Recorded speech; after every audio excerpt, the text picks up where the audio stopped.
Hey everyone, and welcome to Novel With Me, the series which takes you on a writing journey from start to finish. Today we're going to continue our work on plot. Last week I sort of gave you guys some basic methods in order for you to create your basic plot. It's up there, go check it out. Today we're going to delve into the structure of your story. We're going to go into a little more depth, a little more detail, in order for us to eventually start outlining. Novel structure is a big thing. It's what helps keep the pacing in your novel. It's what helps you hit all of the right beats as you go through your novel. In a way, your reader will be expecting these beats, especially if they're a writer themselves or they are an extremely avid reader. No matter what plotting structure you use, there's always going to be similar beats to hit. Some techniques go into a little more detail and some techniques keep it rather simple.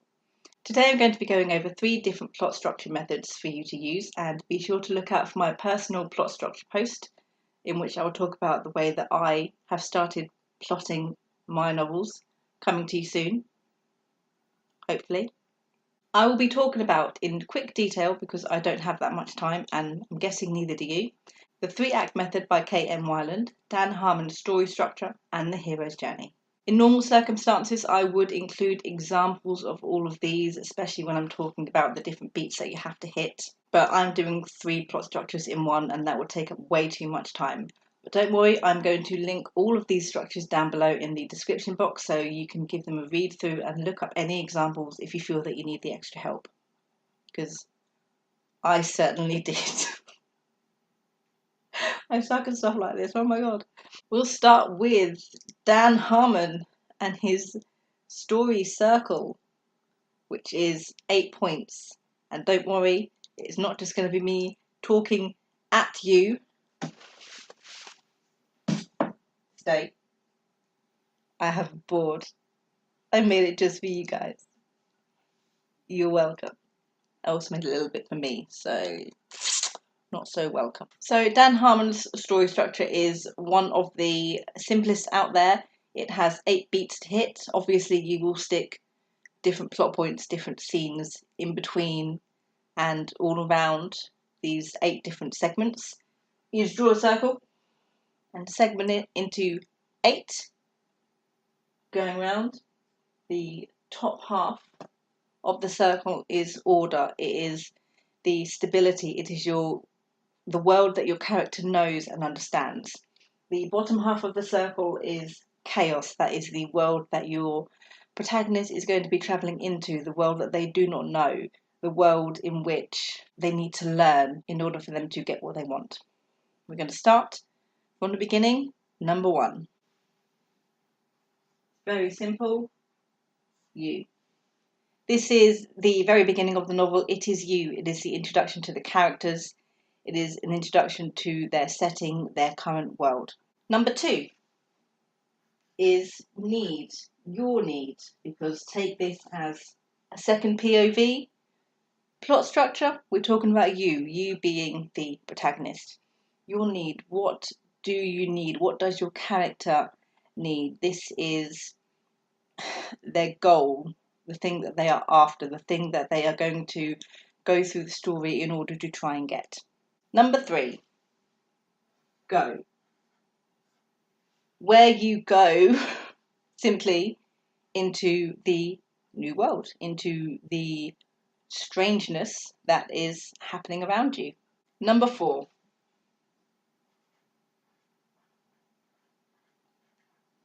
search. These are the trials and tribulations that the protagonist goes through in order to find a way to get what they want. We've entered chaos. We've entered the unknown world. We entered it in 3. I just forgot to mention it then. It's 4. We've entered the unknown world. You don't know what's going on. You're learning as you go. You're facing all these trials and tests, trying to figure out what it is you need to do in order to get what you need. Number 5 is find. You find what you need, what you were searching for, what you wanted in stage 2 back when you were in order. But it does not go well. It does not go well at all. Maybe it doesn't go as you expected. Maybe things turn out for the worst. Maybe you realise it's not what you wanted. but it does not go the way that you planned. And so you move on to number 6. Take. You are now entering the proactive stage. You are ready and willing to take what it is that you need. But there is a price to pay in order for you to take and get what it is you think you need. There will be devastation. Lots of devastation. It is not going to be a good time for you, your protagonist. And so we return back to, I can't spell return, oh my god, what am I like? It's late and I can't spell. I'm like an epitome of a writer right now. So we have returned in every sense of the word. We have returned to order. We've returned back to the world from which you started, from which you came.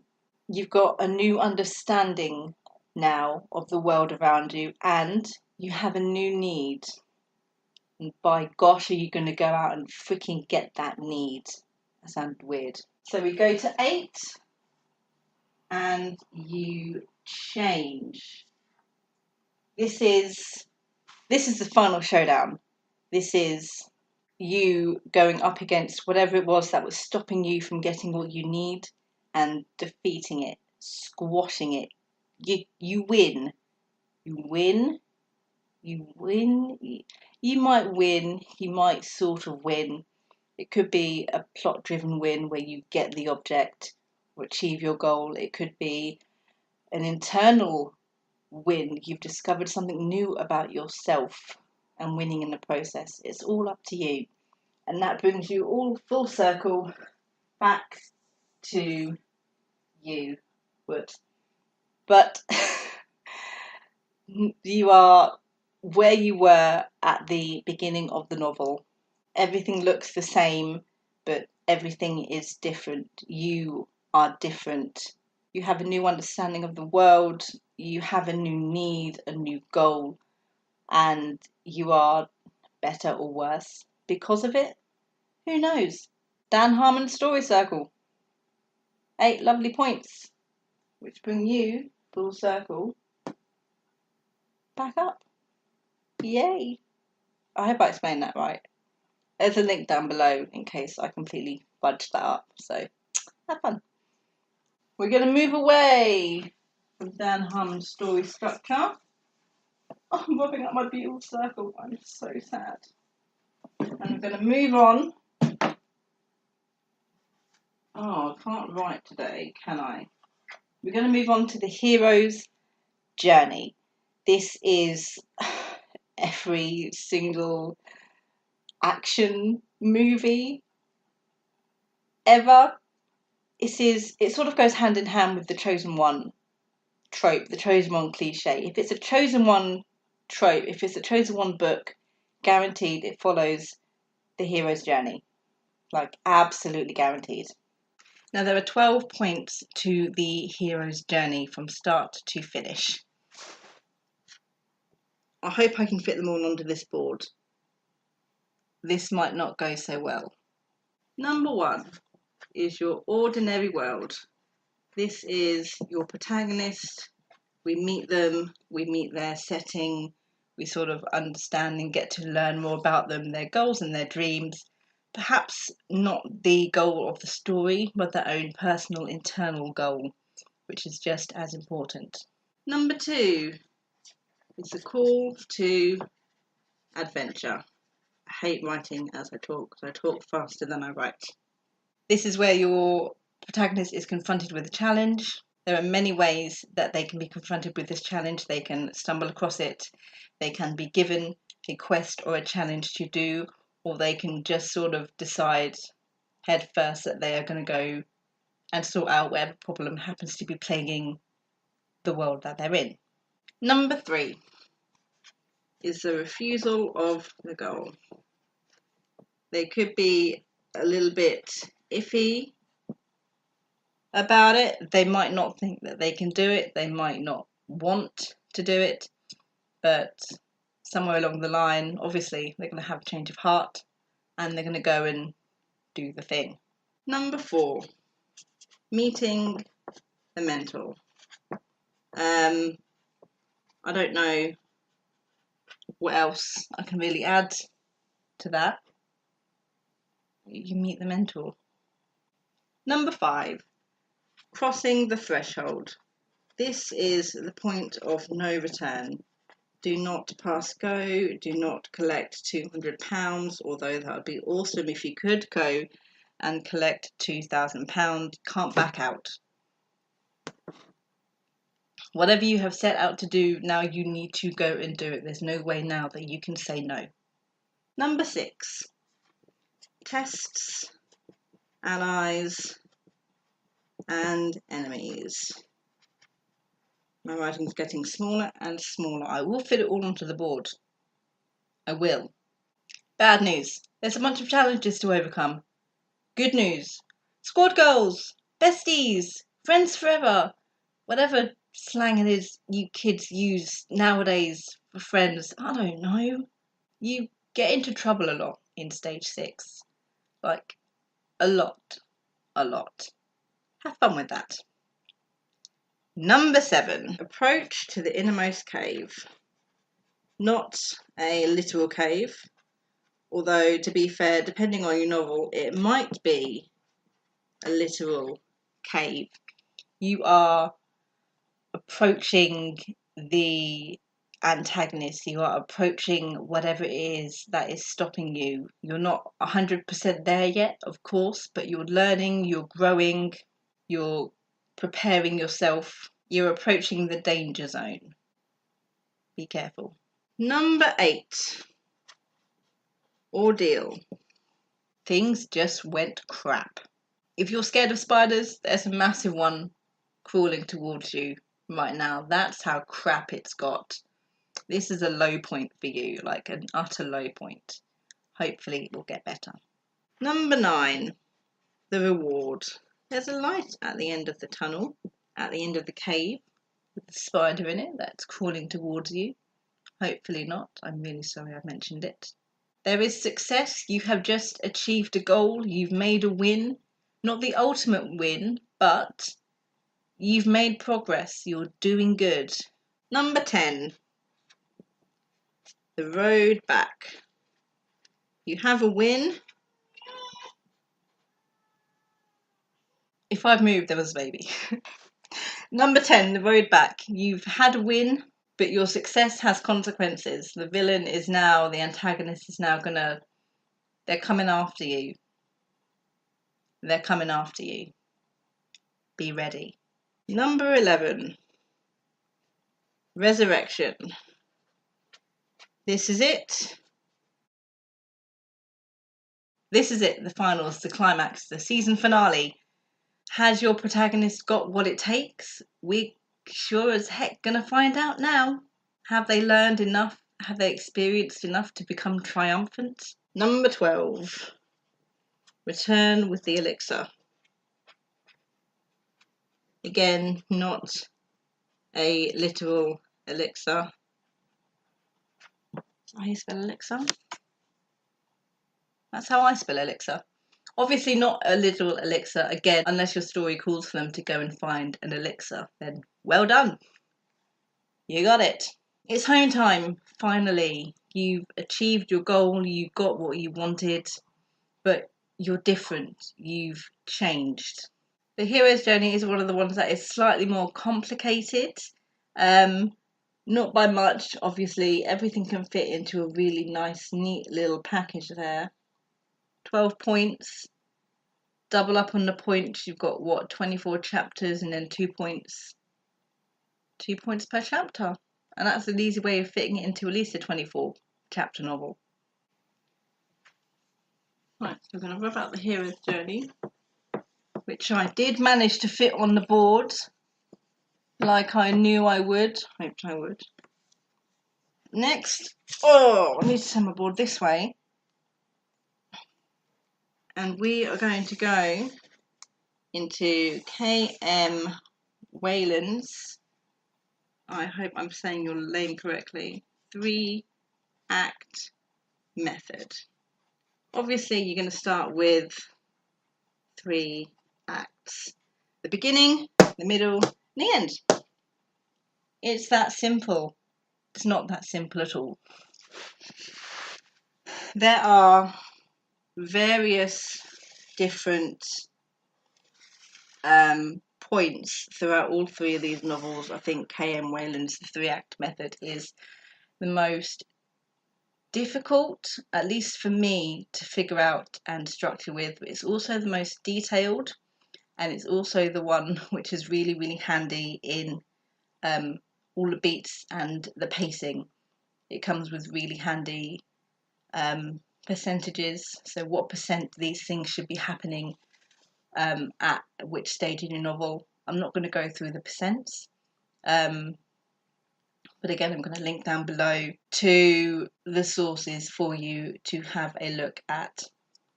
The three-act method has a lot of the beats that a lot of the methods out there have. This one just includes more of them. So we're going to start from the very beginning. I'm going to start with the hook. The hook is the point that draws your reader in. It could happen on the first page, it could happen in the first line. It needs to happen generally within the first chapter. It's that small nugget of information, that little bit of mystery or intrigue, going to get your reader wanting to read more. Next, you're going to have the setup. Setup is the standard character introductions, getting to know them, getting to know their setting, getting to know the world around them. The next point is the inciting incident. This is your character's first taste of the strange new world they are going to be, I suppose, shoved into. They're going to get shoved in eventually. It's like the call to adventure. This is where you are presented with the challenge, which will happily lead to the build-up.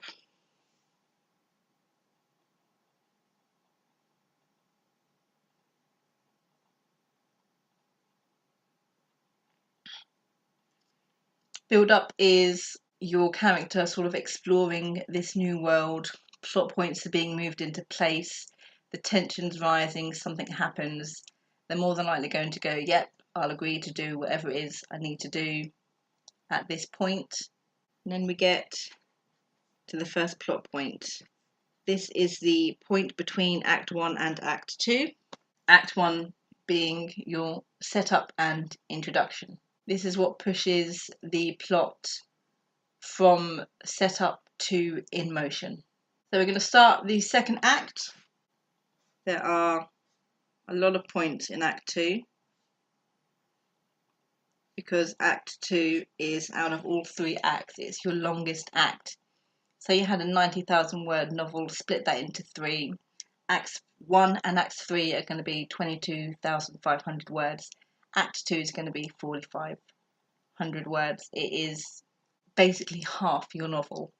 Split into 2 points. You've got your reactive stage of Act 2 and your proactive stage of Act 2, and they're going to be separated by the midpoint.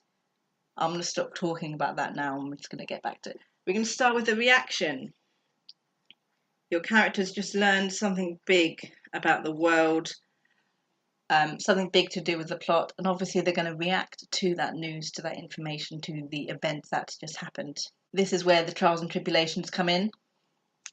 Crap's going to get thrown at your protagonist. Protagonist's got to try and stay on their feet and avoid the crap that is flying at them. This will lead us to the first pinch point. This is where it sort of gets into a bit more detail. It gives you a lot more beats to hit. People might find it easier with extra beats to hit, just so you know you're keeping up that pacing, keeping up with the proper structure of your novel. This is usually a big act by the antagonist, sort of a reminder of how powerful they are, a reminder of the plot, something that your protagonist is going to have to scramble around and try and find clues to whatever the heck it is that your antagonist is trying to do. Then we move on to the realization. Not specifically a single scene, it's your character realizing something about the plot, something about the world, their information grows, their experience grows. Instead of reacting without reason, you're reacting with more knowledge, you're reacting more purposefully, more logically. This takes us to the midpoint. This is where crap happens. This is where everything comes not everything comes full circle. This is where all of the puzzle pieces finally fit together. This is where your protagonist finally understands exactly what the conflict is about. Now, this could be a misdirect. This could be your protagonist thinking they know the answer, but it's something else entirely. It's completely up to you and how your story goes. But it's the midpoint which stops your character from reacting to whatever the antagonist is throwing at them and acting against the antagonist now that they have a feeling that they know what the antagonist is after. From midpoint, we lead to the action.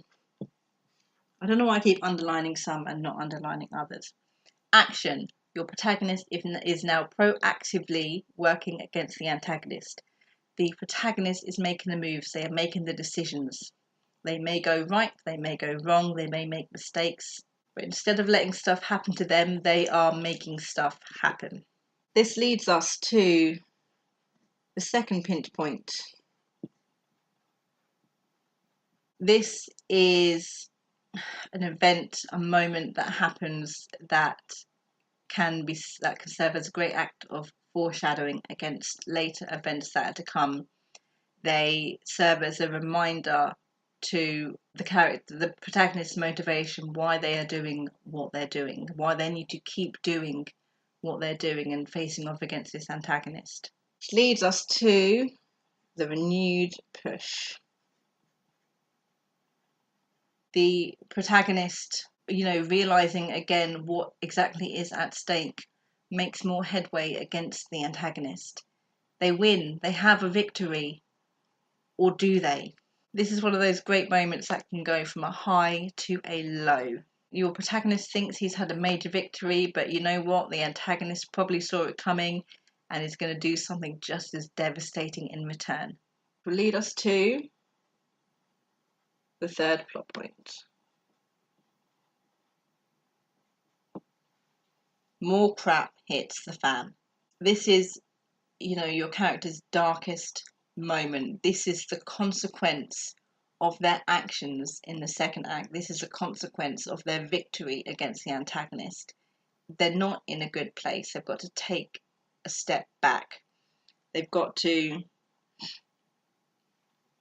go into the next point, which is recovery. They're questioning themselves, they're doubting themselves, trying to come to terms with what's happened. Are they worth it? Do they have the ability to do what they need to do? This leads into the climax. The climax is a long climax, guys. This is where the climax begins. This is not the actual climax. This is where it begins. This is the moment that forces your antagonist and your protagonist to face each other. This is a point of no return. You've been called to the principal's office and you have no choice but to go. This is that moment. The confrontation between the antagonist and the antagonist. Did I spell that correctly? I did. This is the epic battle. This is the duel. This is the Battle of Hogwarts.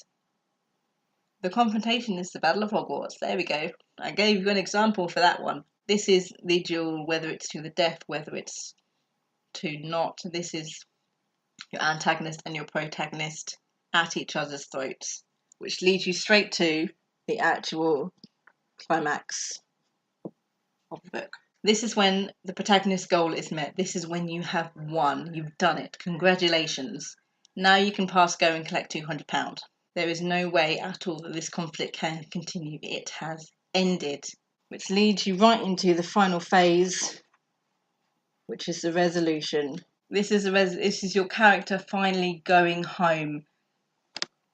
They're changed, they're different, but their story is over. It's done. They're home for the summer holidays. they can take a time.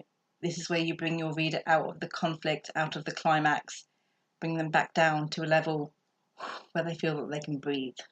That was the first time I've ever done that, so I'm really sorry if it was sucky, but I figured actually physically showing you what they were would be a lot easier than me just talking at you. So why I'm not a teacher. All of these are absolutely fantastic ways of structuring your story. If you paid close enough attention, you'll probably notice where all of the similar beats are within all of these structures, which goes to show that it doesn't really matter which one you use. Obviously, if you need a more detailed one, use a more detailed one. Using a much simpler one is just as handy as using a more detailed one. It just depends on your needs as a writer. It's true that every single story out there can be broken down to fit into any one of these story structures. That is what makes them great stories, and that is what makes them really good methods to use. Every story is the same at its basic foundation. It's how you build on that foundation that makes it truly unique and different from all the other works that are out there. In the description box below are links to every single one of the structures that I have spoken about today, in case you want to have a more detailed look at them, in case you didn't understand what the hell I was talking about, in case I babbled a bit too much or over-explained or probably did not explain well enough. Just the basics blog post, which also very basically discusses all of the plot structures here, and a writing worksheet for you to get to work with structuring your novel.